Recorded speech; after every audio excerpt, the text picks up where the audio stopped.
오늘 본문의 내용은 성경에 기록된 사도 바울의 첫 번째 설교, 또 사도행전에도 이렇게 여러 번 나오는데 그 중에 첫 번째 사도 바울의 설교이죠. 기록된 내용 중에서는 내용은 사실은 다 핵심은 예수 그리스도인데 사도 바울은 그걸 어떻게 증거하는가 하는 내용인데요.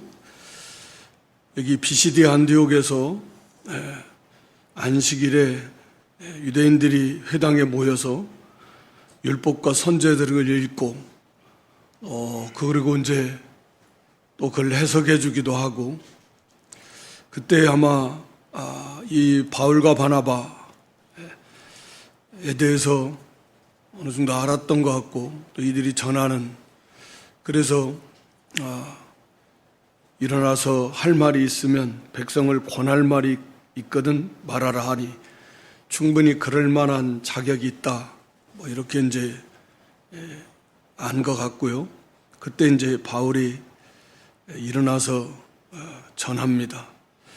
그러니까 이제 선교의 주체가 앞에서는 이제 보통 바나바가 앞서서 나왔는데, 이제는 이제 이 바울 중심으로 이게 옮겨 갔어요.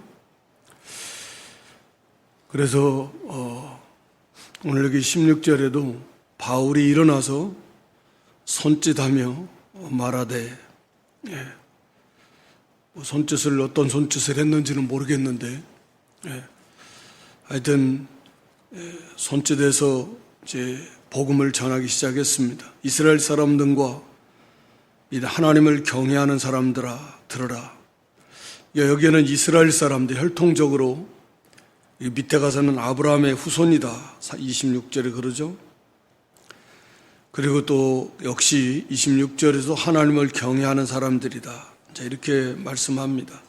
그러니까 뒤에 가서 보면 이 43절 말씀에 보면 회당의 모임이 끝난 후에 유대인과 유대교에 입교한 경건한 사람들이 이렇게 표현하는 거 보면, 여기서 하나님을 경외하는 사람들이다 라는 말은 유대교에 입교한 경건한 이방인들, 벌써 이방인들이니까 유대교에 입교했고, 그래서 그런 경건한, 여기서는 하나님을 경외한다 16절에도 또 26절에도, 그러니까 여기서 이스라엘 사람들은 본래 유대인들이고 그 다음에 하나님을 경외하는 사람들아 이렇게 말하는 이 사람들은 이방인들로서 유대교에 입교한, 그래서 하나님을 경외하는, 하나님을 섬기는, 물론 사도 바울이 당연히 이 사람들의 신앙의 면면을 잘 알아가지고 그렇게 말했던 것 같지는 않고, 어쨌든 그들이 하나님을 이렇게 잘 섬기는 사람들이라고 인정을 하고 그렇게 전제하고 이제 복음을 전하는 거죠. 그래서 이스라엘 사람들 그리고 하나님을 경외하는 사람들 들으라. 이 이스라엘 백성의 하나님이 우리 조상들을 택하시고 애굽 땅에서 나그네 된 백성을 높여 큰 권능으로 인도하여 내셨다. 사도 바울의 설교, 또 스데반 집사의 설교와 비슷해서 이스라엘 역사를 들어서 스데반 집사는 아브라함부터 시작해가지고 그 역사를 들어서 이제 역사 속에서 그들이 그 이스라엘이 어떤 민족인가, 그러니까 현재 당시 유대인들이 우월감을 가지고 자랑하고 뽐내고 의지하고 이런 것들이 사실은 그 얼마나 잘못된 것인가, 그리고 자라하는 그들의 조상 조상들도 이렇게 선자들을 거스린 그 역사를 통해서 자랑할 것이 없다. 그리고 너희들이 자랑하는 그런 이 약속의 땅 또는 혈통, 무슨 율법, 할례, 성전, 뭐 이런 것들은 그런 것들이 구원을 주는 게 아니다. 이런 것들을 스데반 집사가 그 말씀을 통해서 역사를 들어서 그들의 죄를 지적을 했는데, 그때 이제 물론 사도 바울도 그걸 듣고 있었고, 그래서 보통 스데반 집사의 이 설교가 사도 바울에게 굉장히 막대한 영향을 끼쳤을 것이다 라고 이렇게 성경학자들은 대부분 봅니다.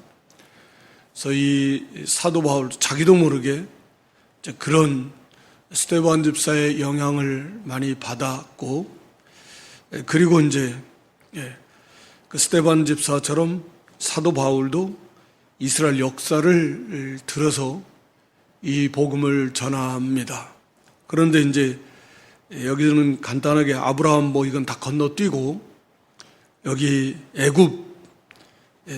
애굽에서부터 출애굽한 사건부터 말씀하시는데, 물론 그 이전부터 여기 17절에 이스라엘 백성이 하나님 우리 조상들을 선택하셨다. 그러니까 사도 바울의 뭐 복음의 핵심의 내용은 당연하겠지만 우선 하나님이, 그러니까 이스라엘 백성들이 너희들이 왜 하나님 백성이 됐냐?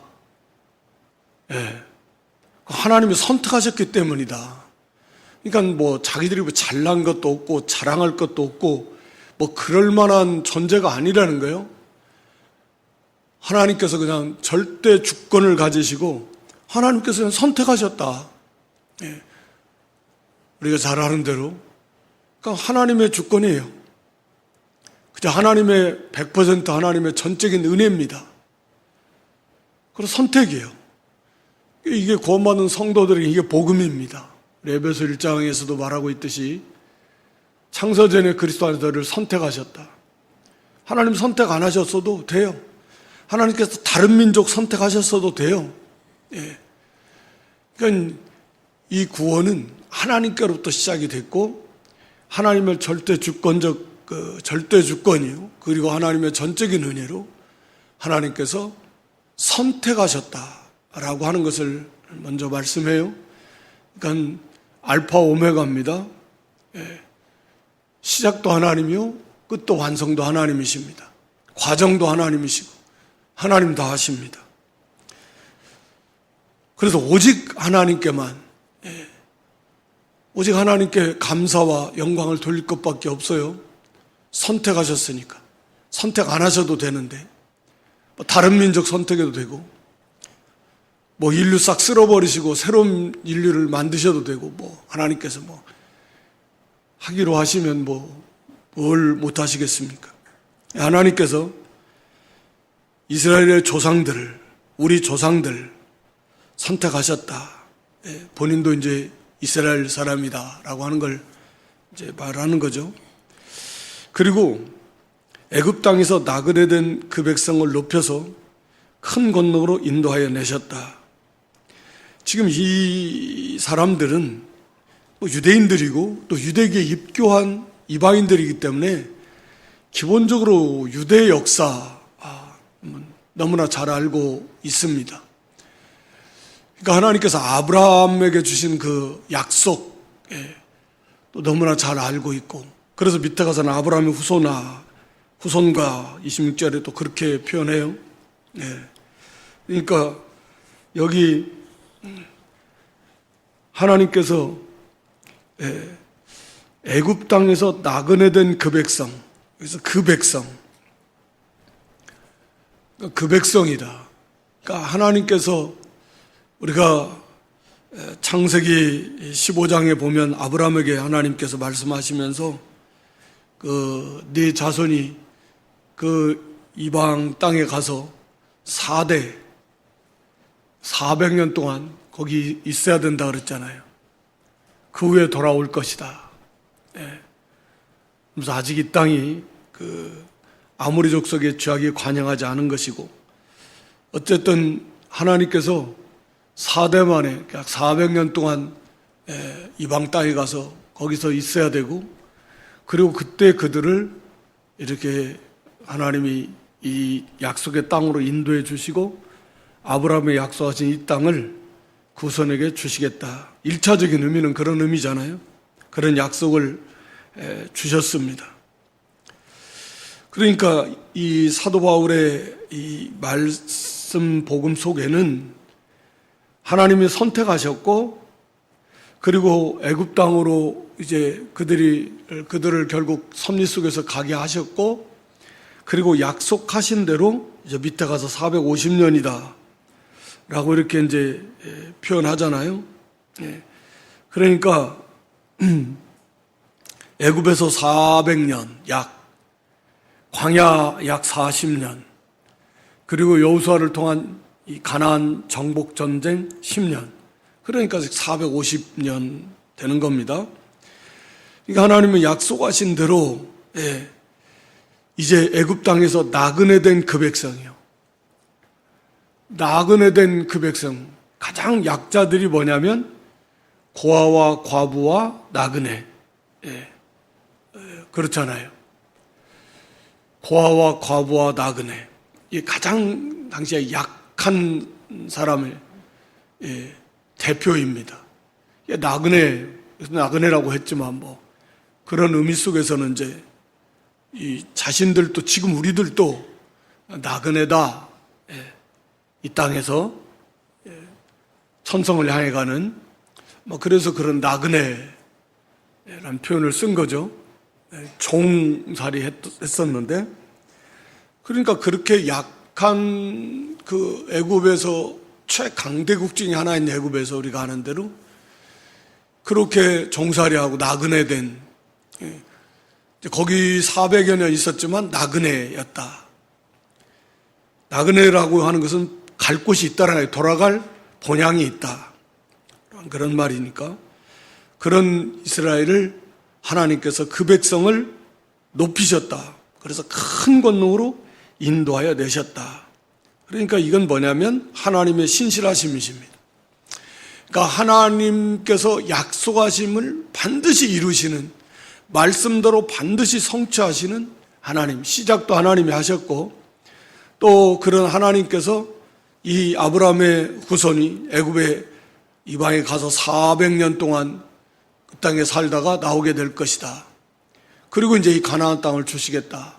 아브라함의 그때 벌써 400여 년 전에 당시에 모세가 나올 당시에 출애굽 기준으로 봤을 때도 그렇게 아브라함에게 그런 약속을 해 주셨는데, 하나님은 그 약속대로 그것을 이루신 신실하신, 그리고 전능하신 그런 절대 주권의 하나님이시다. 유일하신 참 하나님이시다. 절대 주권자시다. 라고 이렇게 말씀합니다. 그러니까 애굽도 다 다스리고, 이거 말하면 다 알아요. 큰 권능 10가지 재앙 내리셨습니다. 홍해에 그들을 다 수장시켜 버렸습니다. 그래서 그들을 거기서 건져냈어요. 이것은 불가능해요. 사람의, 인간의 역사로는, 이 역사 속에서는 있을 수 없는 일이지만, 하나님께서 이렇게 살아계신 하나님께서 약속하신 대로 그들을 애굽에서 구원해내셨다 라고 하는 걸 말씀하고 있는 겁니다. 그리고 18절에 가서는 광야에서 약 40년간 그들의 수행을 참으셨다.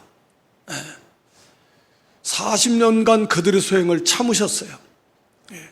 물론 1세대들, 20세 이상 된 자들은 다 죽었지만 여호수아 갈렙 빼고, 그래도 하나님께서는 다 멸해버리시지 않고 참으시면서 이 참았다 라는 단어 속에는 또 돌보셨다 이런 한마디로 자녀를 참으시면서 양육하시는 그런 개념.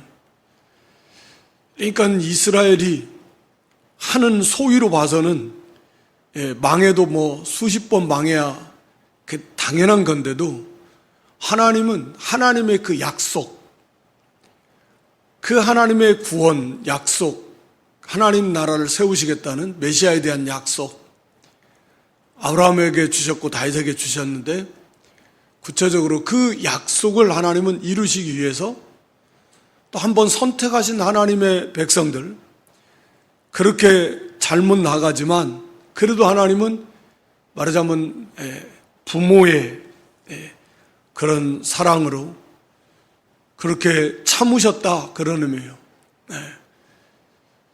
그러니까 사람의 어떤 뭐 노력이나 무슨 공로나 이런 게 전혀 없는 겁니다. 갈 수 없어요. 가나안 땅에 들어갈 수 없는 모습이에요. 그러나도 오직 하나님의 약속이 있으니까, 그래서 하나님은 그 약속을 이루시려고 참으셨다라는 그런 이제 의미잖아요. 그러니까 하나님, 처음부터 끝까지 하나님, 구원은 하나님께 있다. 그러니까 자랑할 거 하나도 없다. 망해도 진작 망했어야 된다. 그래도 하나님께서는 그 사랑으로 변하시지 않는 그 사랑, 그리고 그 약속, 그래서 그것을 참으시면서 그들을 마침내 가나안 땅으로 인도하시는데, 거기 19절에 가나안 땅 7 족속을 멸하시고 그 땅을 기업으로 주시기까지 450년 세월을 거치면서 하나님께서는 이 하나님의 약속을 반드시 이루신 하나님이시다. 그래서 가나안 7족속도 얼마나 강합니까? 이스라엘은 거기에 비하면 오합지졸이고, 그 과정에서 요단강을 건너고 여리고성을 무너뜨리고 뭐 아이성 전투나 모든 정복 전쟁을 통해서, 그래서 하나님께서 그 약속을 이루시려고 하나님이 함께 하셔서 이들을 하나님이 다 멸하셨다. 다 멸한 것은 뭐 어찌됐든 아니지만 불순종해서, 그래도 그들에게 약속하신 그 땅을 기업으로 하나님이 주신 하나님이시다. 그러니까 하나님은 이 구원의 약속을 인간이 어찌하든 간에 아무리 불순종하고 뭐 패역해서 그냥 도저히 견딜 수 없을 만큼 그렇게 잘못 나갈지라도 하나님께서는 뭐 포기하고 그러면 다시 그냥 중단해버리고 없었던 것을 하고 뭐 그런 게 아니고, 하나님께서는 그것을 참으시면서 그 약속을 이루어오신 하나님이시다 라고 하는 것을 증거합니다. 그리고 20절에도 그 후에 선자 사무엘 때까지 사사를 주셨다. 이 사사를 주셨다라는 말씀도, 우리가 사사시대 350여 년 동안 사사시대가 있었는데, 이 사사라는 단어는 문자적으로 뭐 재판관이라는 의미인데, 그러니까 이제 신정국가에서 이스라엘 백성들은 이제 각 지파별로 해가지고 그 지파 중심으로 그 장로들 뭐 그런 중심으로 해서 연합 공동체잖아요.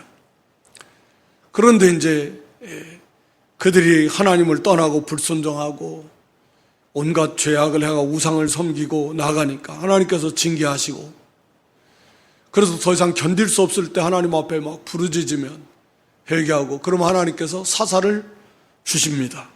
이게 사무엘 때까지 사사를 주셨다. 계속 반복의 역사예요. 사사를 주시면 사사가 그 대적들을 물리치고 이스라엘을 구원해내고 다스리다가, 그러면 그때는 또 이스라엘이 하나님 잘 섬기다가 좀 평안해지면 다시 또 하나님 떠나고, 그러다가 또 죄를 짓고 우상을 섬기다가 또 징계를 받아서 또 힘들어지고 죽을 것 같으면 이제 하나님 앞에 회개하고 돌아오고, 그러면 하나님 또 사사를 주시고, 이게 350년을 똑같은 패턴으로 반복을 해갑니다.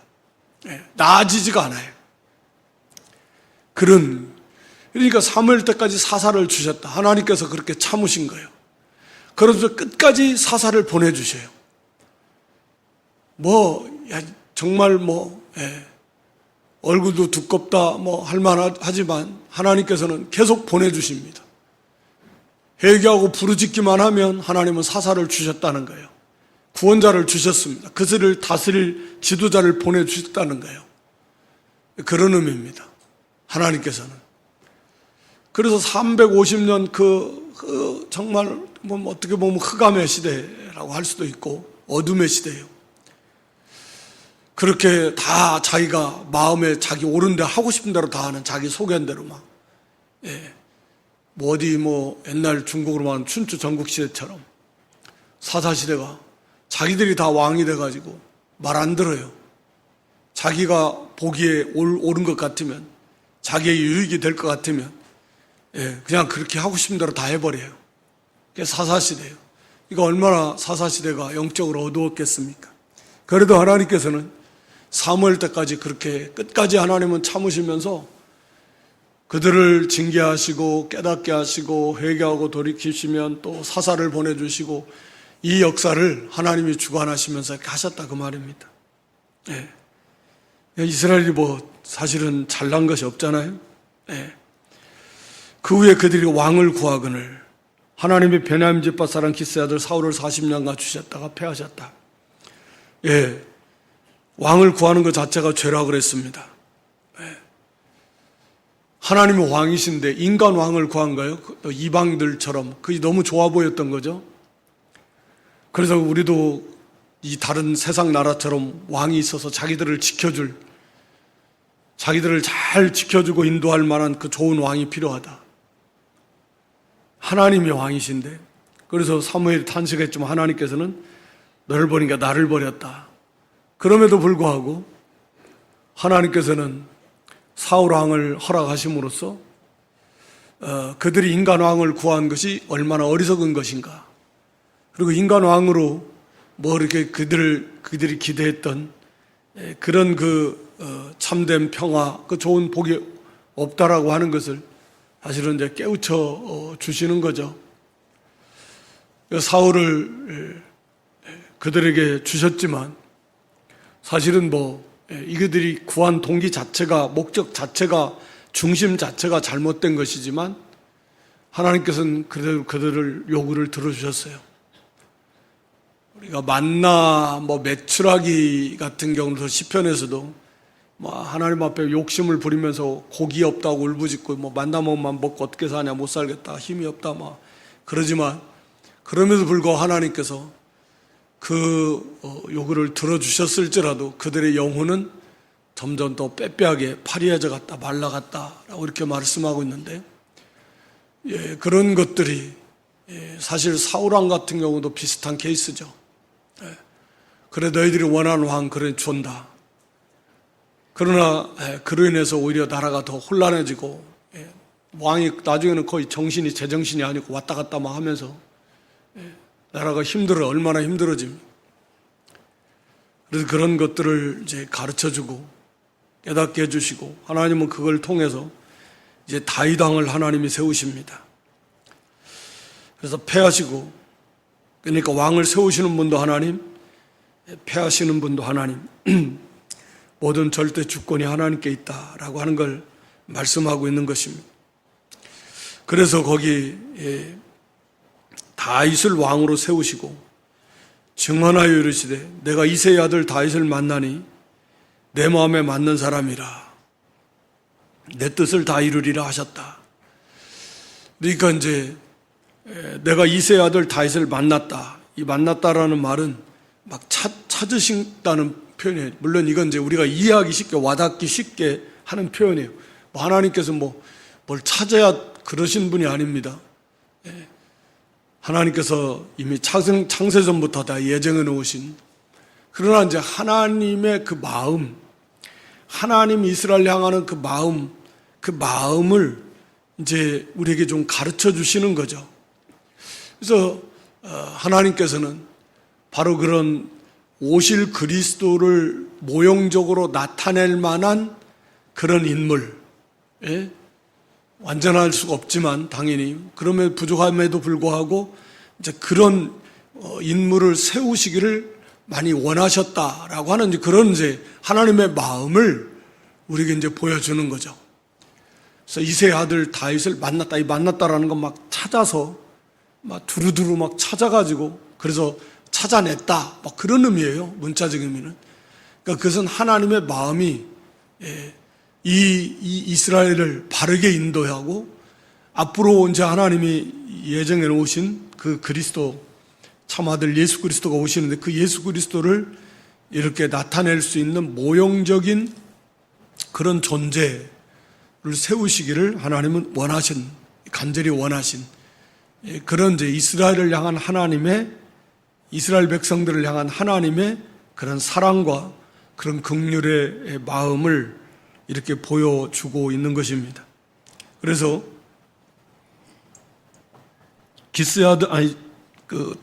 이새의 아들 다윗을 만나니 하나님 마음에 맞는 사람이다. 마음에 맞다. 이 맞다라는 이 문자적인 단어의 문자적인 의미는 뭐냐면 따라간다. 그러니까 하나님의 마음을 따라가는 마음이에요. 그러니까 하나님이 앞서 가는 마음이면 그 뒤를 쫓아 따라가는 그런 의미예요. 그러니까 마음이 하나가 돼서 하나님보다 앞서지도 않고 언제나 종의 자리에서 마치 하나님의 마음이 앞서가면 다윗도 그 마음을 따라서 가는 거예요. 자기 마음도 그 하나님의 마음을 쫓아서 따라간다. 그런 의미예요. 어쨌든 마음이 딱 맞다. 하나님의 마음을 언제나 따라서 그 마음이 자기 마음을 하나님의 마음에 맞추는 거잖아요. 언제나 표준이 하나님이시니까. 그러니까 하나님이 내 마음 나와 함께 해주세요. 이제 우리가 하나님의 마음을 따라가는 거죠. 하나님이 함께 하시는. 다윗이 그런 사람이에요. 물론 하나님께서 다윗을 그렇게 양육하셨죠. 하나님의 은혜 속에서 따지고 보면 그런 인물로 하나님을 다윗을 태어나게 하셨고 어려서부터 그런 은혜를 주시고 하나님께서 다 그래서 그런 믿음의 사람으로 하나님이 다 양육해 주신 거죠.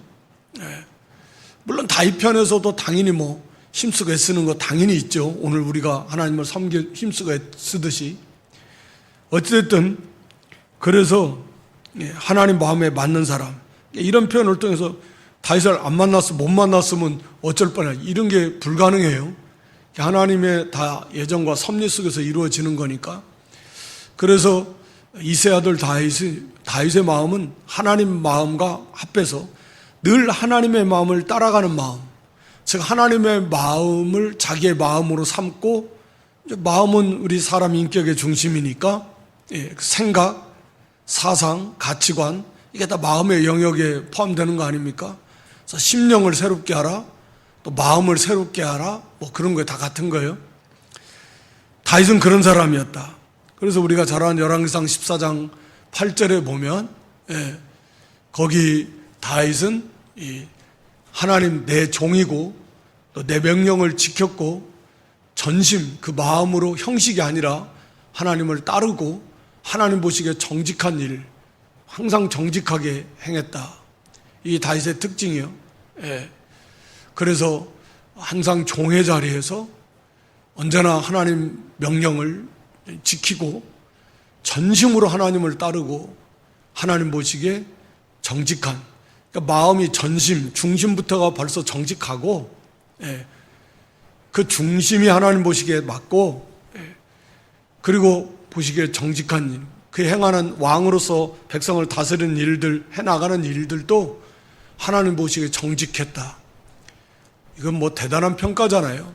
우리는 물론 다윗이 우리아의 아내 바세바 사건, 간음 사건, 그를 덮으려고 살인 사건, 이런 거 정말 끔찍할 만큼 엄청난 죄를 저지른 건 사실이지만, 그럼에도 불구하고 하나님께서는 다윗을 대단히 높게 평가하시는 거죠.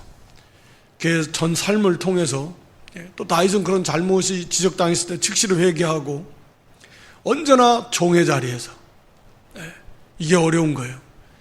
왕이 됐는데도 종의 자리에서 하나님 말씀, 모든 말 전적으로 즉시 순종하고 전심으로 하나님을 따르려고 힘을 쓰고 정직하게 하나님 보시기에, 그래서 하나님 내 뜻을 다 이루리라 하시더니 오늘 본문 23절에 하나님이 약속하신 대로, 그러니까 이 말씀은 내 뜻을 다 이루리라, 내 뜻을 다 이루리라, 이 내용이 하나님의 약속하신 내용이다. 그래서 하나님이 약속하신 대로 이 말씀이에요.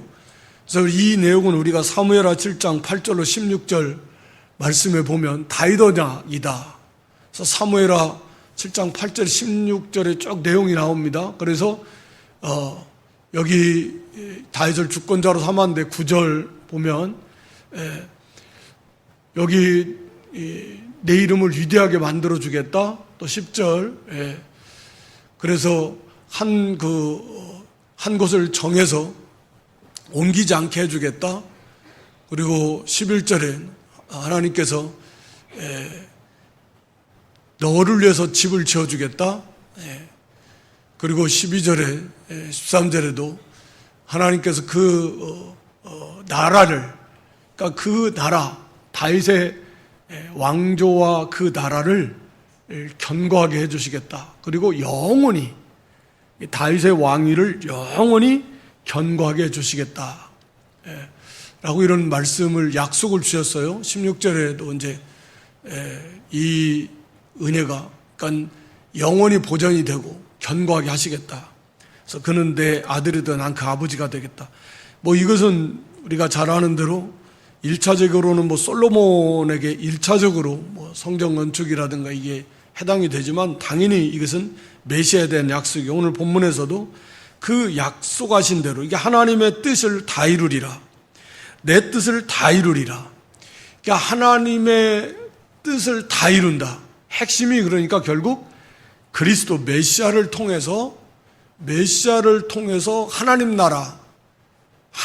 나라를 완성하시는 거예요. 이게 하나님의 뜻입니다. 핵심입니다.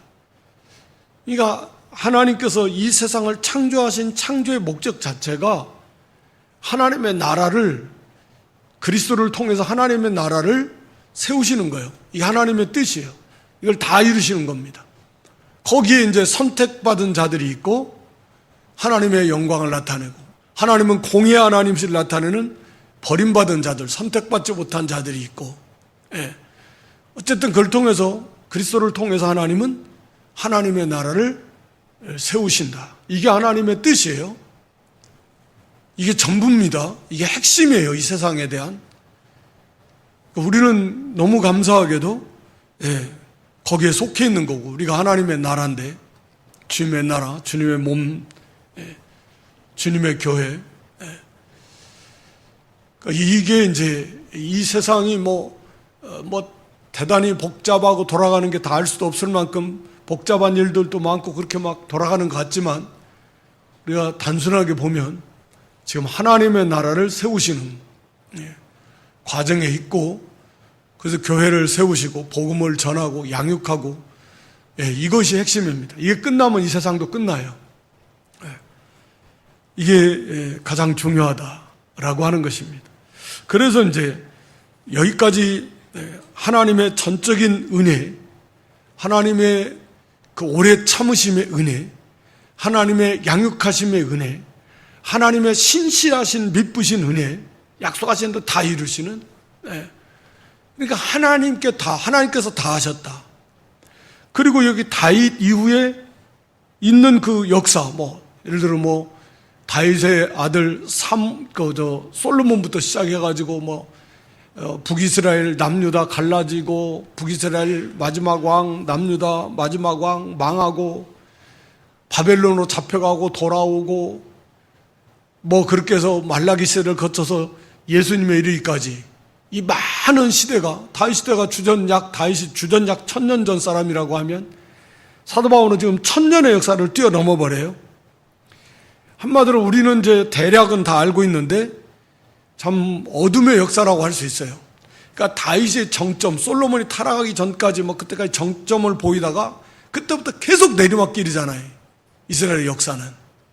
중간중간에 히스기야 같은 사람, 여호사밧 같은 사람, 요시아와 같은 사람, 이런 이제 그 왕들이 있어요. 아사왕 같은 사람들이 있었지만 절대 그게 이스라엘 나라가 그때 잠깐 조금 회복되다가 말았지. 계속 내리막길 가다가 북이스라엘은 망해버렸고 남유다는 포로로 잡혀갔고 포로에서 돌아온 뒤로 우리가 말라기서에 보면은 하나님께서 성전문을 닫아버렸으면 좋겠다 그러고 하나님의 계시가 없는 영적 암흑기 예수님 탄생시까지 약 400여 년 동안에 그러니까 이 역사는 한 다윗 이후에 1000년의 역사가 흘러갔는데 암흑의 역사예요. 위태위태했죠. 북이스라엘 나라가 쪼개졌다. 10지파 있는 북이스라엘은 망해버렸다.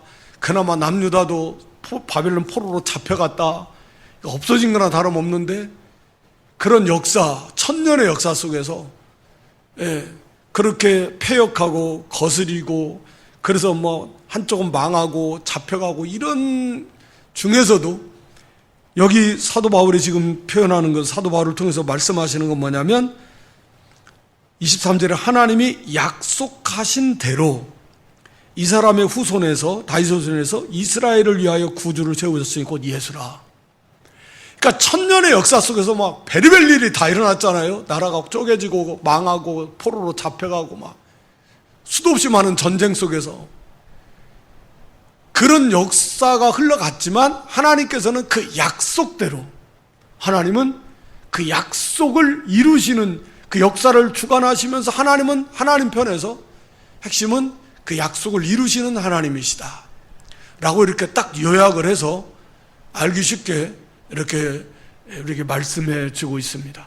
하나님 그런 하나님이시다. 그러니까 지금도 우리가 예수님 승천하신 다음에 2000년이 지났고, 약 2000년이 지났고, 또 이제 곧 예수님 뭐 오실 때까지 얼마 남았는지 모르지만 얼마 안 남았겠지만, 그래서 뭐 별별 일이 다 있고, 나라가 막 지역마다 교회가 세워지고 없어지고, 막 핍박이 있다가 또 흥황하다가 막 타락하다가 막 개혁도 일어나고, 뭐 별별 일이 다 있고, 마지막 때는 교회가 없어지는 것처럼 보이기도 할 것이고, 또 결국은 하나님은 하나님의 약속대로, 하나님의 약속대로 우리 주님 다시 오실 것이고, 그리고 약속하신 대로 다 부활에 참여하게 될 것이고, 약속하신 대로 이 세상을 심판하실 것이고, 약속하신 대로 하나님의 이 영원한 하나님의 나라, 천년왕국과 이어서 새로 살 영원한 하나님의 나라에서 세세토록 약속하신 대로 우리의 모든 구원을 완성하시고 누리게 하실 것이다. 하나님이 바로 이런 하나님이시다. 이 역사를 주관하시는 하나님이시다. 그리고 하나님이 그 역사를 보면서, 하나님 이 인간 역사가 막 대단히 복잡하고 뭐 혼란하고 어려우고 없어질 것 같지만, 하나님께서 역사를 주관하신 하나님, 그래서 하나님의 그 약속을 이루시는 하나님이시다라고 하는 것을 지금 사도 바울은 증거하고 있는 것입니다. 그리고 그 약속대로 예수 그리스도, 다윗의 후손 예수 그리스도, 그분이 바로 예수 그분이다. 나사렛 예수 그분. 그래서 역사를 통해서 하나님은 바로 유대인들도 잘 아는 이런 신실하신 하나님, 미쁘신 하나님, 역사를 주관하시는 하나님, 바로 그 하나님의 약속대로 탄생하신, 오신 분이 바로 예수 그리스도, 예수 구주 그리스도, 그분이 바로 곧 예수님이시다. 그리고 이제 이어서 예수님에 대해서, 이제 예수님의 십자가 부활의 일일까지 간략하게 사도 바울이 증거합니다. 그래서 먼저 세례 요한이 회개 세례를 전하면서 예수님을 증거했다. 그래서 본인은 그리스도가 아니다, 오실 그분이 예수님을 소개하면서 이렇게 그분이 참 그리스도다라고, 하나님의 세상죄를 지고 가는 하나님의 어린 양이다라고 하는 걸 이렇게 증거했다 하면서, 하나님의 구원 역사와 그리고 그 하나님의 약속대로 이 땅에 오신 분, 바로 그분이 그리스도, 그분이 바로 예수, 나사렛 예수, 그분이 바로 그리스도다. 뭐 다른 거 없죠? 이것을 이제 증거한 것입니다. 그러니까 오늘 우리도 뭐 이 하나님의 역사, 지금 우리도 그 역사의 이제 마지막, 거의 이제 뭐 거의 마지막에 지극히 작은 부분에 우리는 속해 있지 않습니까? 그러니까 하나님께서는 그 하나님의 뜻을 지금도 한 사람 한 사람에 대한 뜻도 있고, 전체 하나님의 나라에 대한 뭐 큰 뜻을 이루어 가시는 하나님, 역사가 어찌됐든 무슨 일이 일어나건 뭐 하나님은 변함없이 하나님의 뜻을 이루시는, 그리고 이미 완성하신 바와 다름없는 그것을 이루어 가시는 그런 하나님, 오래 참아주신, 저희의 모습도 뭐 똑같은 거죠. 정말 하나님 오래 참아주시면서 우리를 향하신 하나님의 구원 계획을 이루어 가십니다. 행한 대로 했다면 있을 사람이 얼마나 몇 분이나 되겠습니까? 그렇게 많지는 않을 것 같은데, 행한 대로 늘 거역하기 잘하고,